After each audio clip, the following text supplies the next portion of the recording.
ebuthixweni akanikwanga umama wakhe notata wakhe lani ligama eliprofetha ngefuture elimsusa kule nto aziwe yilo ekuhlaleni. Hallelujah.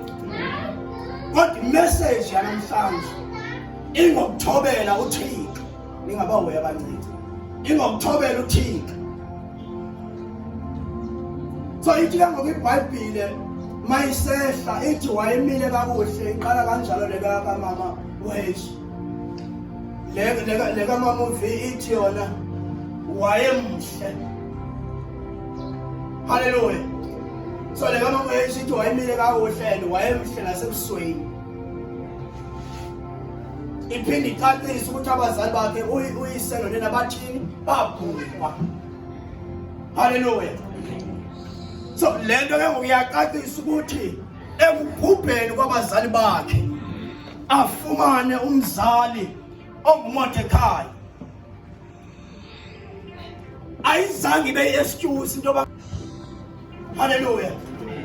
Abanye ayizange besisizathu into yoba kuba engenamama engenatata angamnqumuli uThixo awanye angamthobeli uThixo. Hallelujah. Uthe engenamama ekwi-age yongaphangeli engenamzali engenatata engenamama kodwa wanamathela kuThixo. Yonke into ibithethwa nguMordecai ebeyithatha njengoba ithethwa ngumzali wakhe ithi wamondla wamfundisa indlela zikaThixo. Kodwa ke ngoku ukumondla nokumfundisa indlela zikaThixo ngeke kusebenze bengasebenzisani. Lo uthethwa kuye kuyakhomeka ukuthi uyaresponda positively na. Kuyakhomeka ukuthi lo uthethwa kuye umamela ngendlela efanelekileyo na. Hallelujah. Bakhona abantu abamamelayo kuba bengafuni abantu bengekho serious ecaweni. Benze nje ingathi banikeze attention kanti abamamelanga ngokukukho. Ungamamela uThixo ngendlela eyiyo. Hallelujah. Ungamamela uThixo noba isimo sithi phakathi kwesimo kodwa umamela uThixo. Ngiyaqasha background yakho inje isimo sakho uthi mosonga nabantu bokuhlala kukhona noise kukhona nabasebebonisa yashopha nansi lentathawu yo mama ke wasoleke semnike khona lo mntana intathawu uyinto nje yokuthumya shop uyinto yokuthumya khasi yohlala imoto uyinto nje ukuhamba yokolusa naphi na uyinto ukuhamba yokuhlabulela nabani umuntu uhambe yosenza washing naphi na ngoba unamama unatata. Kodwa emva yonke lento uEsther ingabe amehlo akhe bejonge ibingapha koMordecai noma uMordecai bethethe bejonge ngapha uEsther athi upilo Thixo ngoba noMordecai ndifuna ukubona lo Thixo ngoba nomalume ndiyambona umalume wami uhamba noThixo kodwa nami ndiyafuna lo Thixo kamalume abe nguThixo wami. Wayemhle. Oh. Yo, Jesus. Ithi iBhayibhile uSawule wayemhle usuke ezinyaweni uzophela emagxeni. Ithi uAbsalom wayemhle ukusuka phezulu konwele ukuyosho phansi kwenkwali yonyawo emhlele inyawo zakhe uAbsalom. Hallelujah. uEsther uthethwa ngestructure sakhe ukuthi wayemile kanjani uphinde kuthethwa ngobuhle bakhe. Masifundise sibone ukuthi lenhliziyo yakhe yayinhle. Azange beselfish uMordecai. Wathi wonke umuntu olingana nami ngumalume wakho ngutata wakho. Ngoba sibona xa ifika ebukumkanini intombi ufika ixesha lokuthi intombi zihambe ziyokhethwa ngumyeni. Oh Jesus. Uma ifika ehlangana nenye indoda angayiqhelanga ephethe igumbi lentombi uma ithetha abe ngathi uthetha noMordecai Yahlabeka enhliziyweni nto yathi kuzo zonke intombi ezingena ngalomnyango zange ndiyibone intombi enjengale. Athi mntana mimela ngokuqala ngifuna ukuthetha nawe wedwa ngoba uyamamela. Uma bengafundiswanga makamamele wonke umzali wayezobhujana nezinto zakhe. Hallelujah. Ethi iBhayibhile emva koba onile unkosikazi wekumkani yaseShushani uAhasuwerosi wona wangamthobela ukumkani. Ukumkanikazi uVashithi wangamthobela umyeni wakhe. Kanti ngapha kukhona ufundiswe ukuthobela. Oh madoda, bakhona basebandleni bayafundiswa kodwa bakhetha ungathobeli. Kodwa bakhona bangapha abasezayo abafihliweyo abazofika sebesithi silindonikho. Wathi ngexesha angathobeli uSawule angamthobeli uSamuweli. Kanti ngapha uDavid selelungisiwe ulindonikho. Ulini mama uthoma ningene. Lo kunini ihalela lensindiso. Kunini babona bedlala kaningi ithuba ubuthixo makade ayihlabe inhliziyo yami ngeke ngiphinde ngidlale. Uyazi uDavid eqhuba ingozi.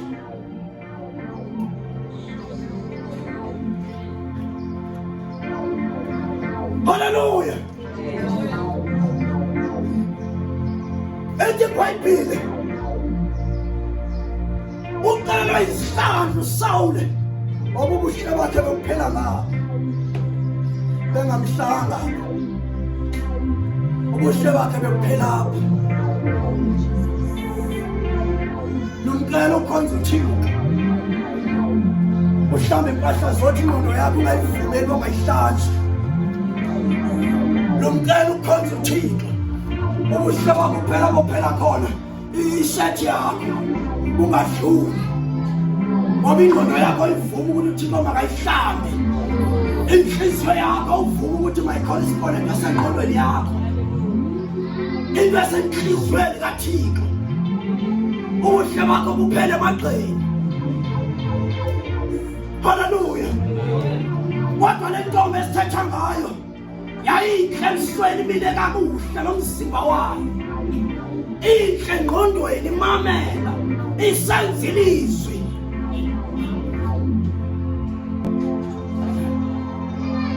Ethi iBhayibhile uSawule angamthobela uThixo. Ethi iBhayibhile wathi uThixo kuSamuweli no sulandelana noSawule ixesha lakhe ngoku liphelile. Yeke ethi iBhayibhile uSawule sobomba akasahoyanga uSamuweli. Izama malwakhe ibona le meqhabeni lina kuba lebhaji ifuna lezi fashion khona yifule siphakamisa ifule yenza le methapalisi siphakamisa ibhaji malwane ifule le nithethayo. Hallelujah. Funeka ibonakale ebantwini le nto yenza. Le designer yafundisa kodwa yafuna ngesono le designer yenza le. Hallelujah. Hallelujah. Ethi iBhayibhile uSamuweli wathi ayimfakathele uSawule. Esithi uSawule niyaguquka ngenkani wabamba ingubo kaSamuweli yakhazuka. Wathi uSamuweli wathi Sawule ubukumkani bakho buthweni ukhazuka. Ususe ubukumkani bukaThixo endlini yakho endlini kaBenjamini. Baso bohlukana hlala phansi. Bathi bohlukana. Hallelujah. Ngoba ungamthobela uThixo kwenza into ezininzi. Ithi iBhayibhile amaSirayeli wathi uThixo makabheke emfazweni aguquke aye emfazweni amaSirayeli engaguqukanga abethwa. ephikisana noMoses. Athi emva kwebona izibetho zikaThixo, athi uMoses yaya. Wathi uMoses hlala phansi ayilile ixesha. Athi wona siyaya ngenkani angamthobeli uMoses. Sena ngomthobela uThixo. Haleluya, thobela uThixo. Ethi iBhayibheli ukugqoka kwakhe uDavide akagqokwanga waba yiking, wagqoka sogqiba waba yiservant. Haleluya. Waba kwintraining kwindawo efihlakeleyo, waba seBible College, kodwa kwindawo efihlakele engaziwa nguSawuli uba lo muntu uzofunda uba ebukumkanini kwenziwa kanjani. Ethi iBhayibheli emva koba wayikrazule ibhatyi kaSamuel uSawule, wangenwa ngumoya ombi osuka kuThixo. Wahlutha umoya omhle kaThixo, wangena umoya onjani ombi emntwini ongathobeli bani uThixo. Awusukanga kuSathane umoya, usuka bani? Sokufikela ixesha umzana abangashunyayezwa ngeke besayibona incaba kaThixo, ngoba ngeke ushunyayezwe against uThixo. Haleluya. Uma ngabe ushunyayezwa usuka kubani? Usuka kuThixo ngelizwi likabani? LikaThixo lokuthobela bani? uThixo. Uma upase ukungamthobela uThixo, ufeyile ukumthobela, ngeke ube saguqulwa. Haleluya. uThixo wakhupha umoya uba makasose engathobeli.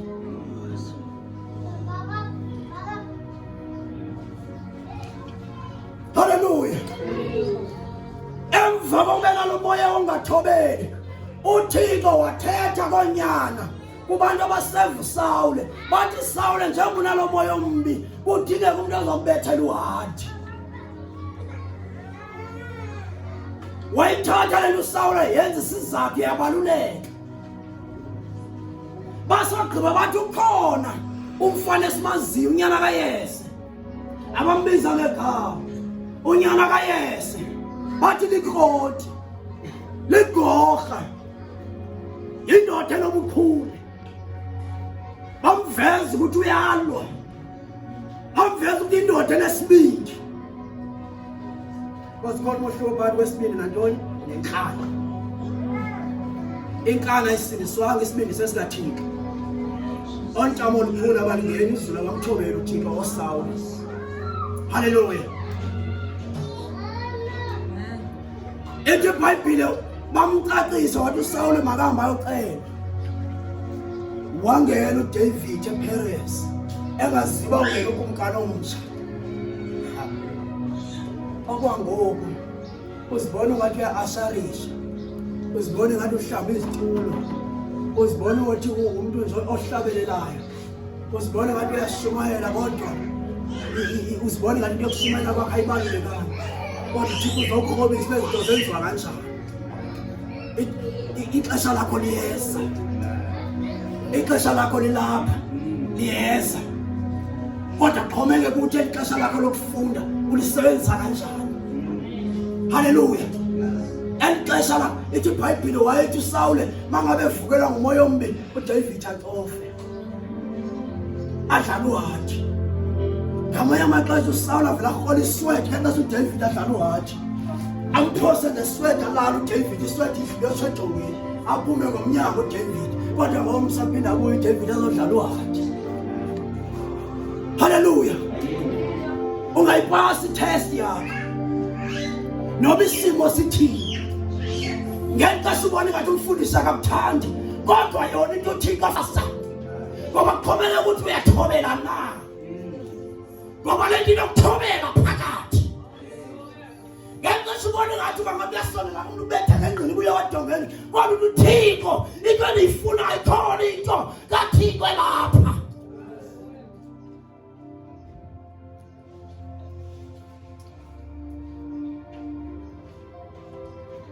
Akazi uSawule uba ureplace ile ndoda. Purpose kaThixo, injongo kaThixo ngomsebenzi wakhe nothi ngomuntu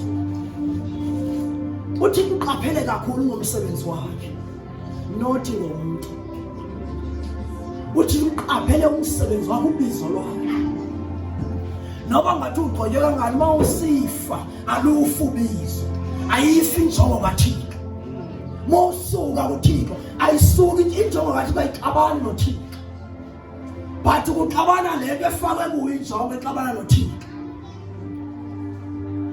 icontainer kwathi injongo kaThixo ubizo likaThixo aluxabani noThixo. Hallelujah.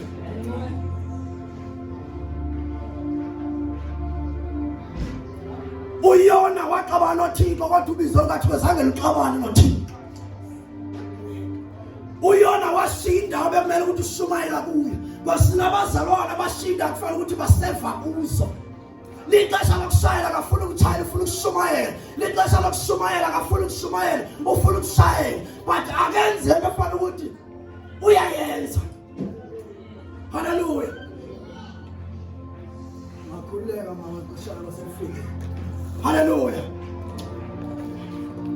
Hallelujah. Ngexesha lokwenza into yenza into lenza lento kufanele bayenze. Hallelujah.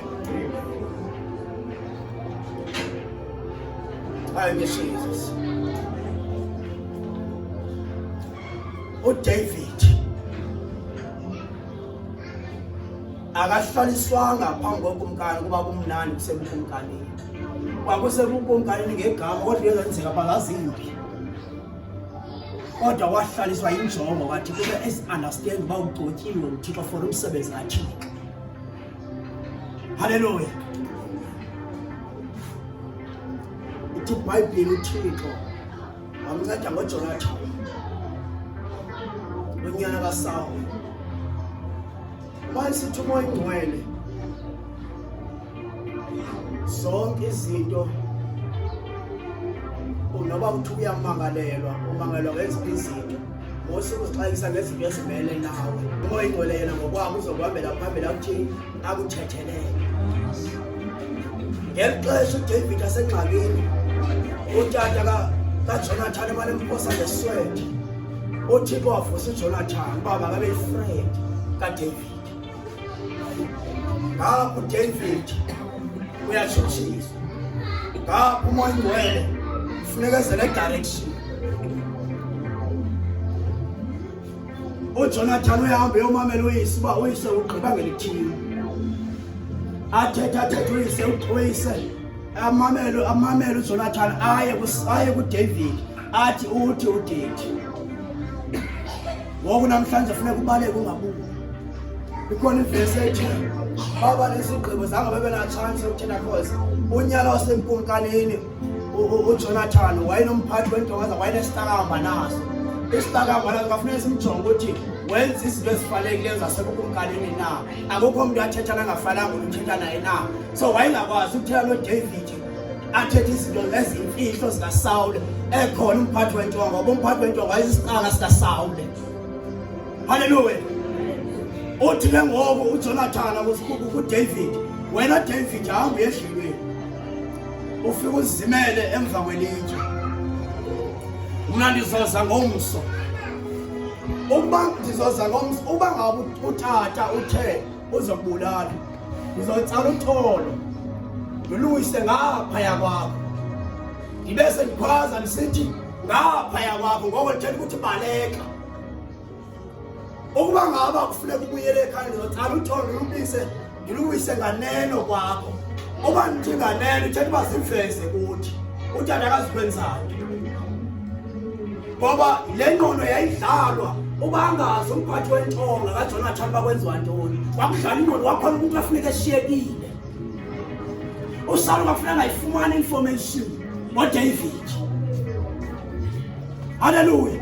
Ngoba kufuneka ubuhle bakho bungapheli kule ndawo nalapha ube muhle. Hallelujah. Ngeke sokuthi esimama esifana umqale baqoma andilema ke ngicini.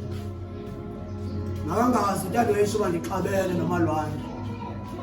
Ngoba kuzolibana irelationship phakathi kwabo babini.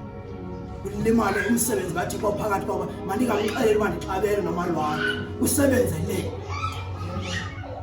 hayi ngoba khona into omfihlela zona kodwa ezinye izinto zingamjobha into uThixo ayibeke kuyo ukuthi ayishingaphumeleli ngenxa yakho ngoba umxelela izinto ezimbi kodwa uthe uThixo hambani kulo lonke ilizwe elimiweyo kulo lonke elimiweyo lezizwe nenhlanga Nkosi yami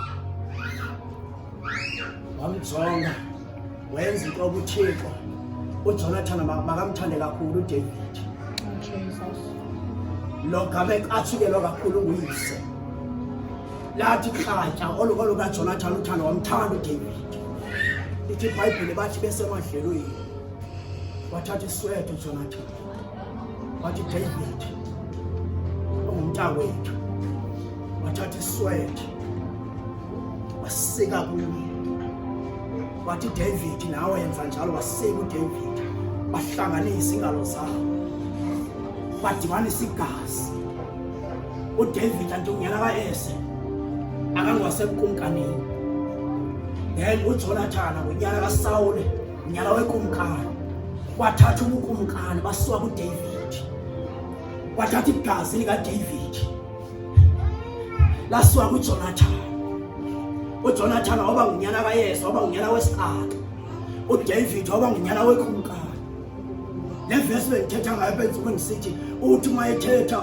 uPawulos uthi bese ngumnquma wasendle sathatha saso enhle umnquma wasendlini ilento yaqala kuDavid noJonathan haleluya bahlanganisa amagazi uDavid waba ngunyana kaSawule ngakasana haleluya yonke into ibithela uDavid ebethobela ungavuma ukusika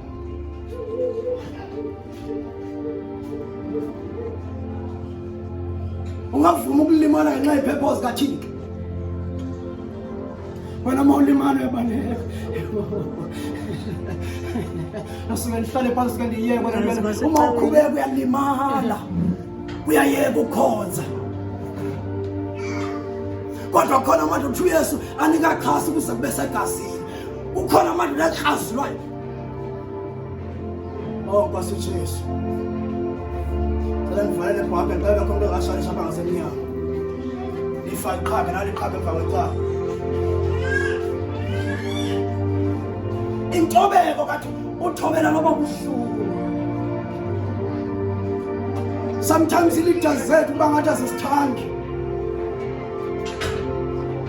haleluya uyifile noba usendlini bayingeke hayi ngeke akuxelwa lento hayi umfundisi wami akangithandi utata umbosile akandifuni noba ninyathele khona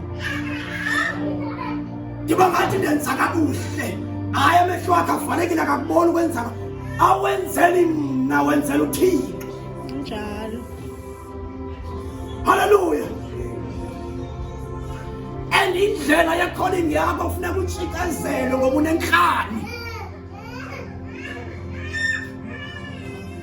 abavuma msinya xa kuthiwa left athi left akwasidingo sabatshikazele Nkosi awasafuna sivale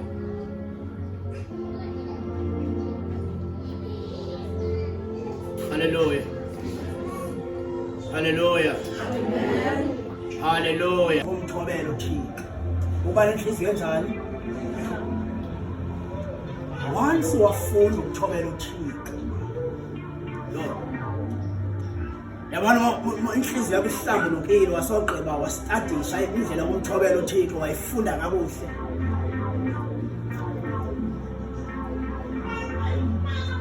kokwenu kuzokwaziwa uba wena nenhliziyo enjani esihlambulukile noba zakuthiwa kukhona ubani owonile sozibeka kubona ubani bangabetha ngoba inhliziyo yakho itheni ihlambulukile haleluya uba ngaba khona into exoxisayo ebandleni inhliziyo ubone baba sisiwiliwile lesi ubuyabona uzikwazi ukuyithetha una chance ukufaka uluvo lwakho vele uphuma uhambe ngoba ufuna ukujombeka inhliziyo yakho itheni ihlambulukile uyofuna indlela ke ngokuThixo kwaThixo thoba umsindo wababantu ufuna indlela yongena lelisombululeke inhliziyo yakho itheni hlambulukile. Bazalwane, noma ufuna ukumisa imvuselelo ingasapotwa, noma ufuna ukumisa iBible study ingasapotwa, musa ukushift iblame, musa ukuthi abazalwane bezi emvuselelo bezi kwiBible study. Ibani onikeze ivision?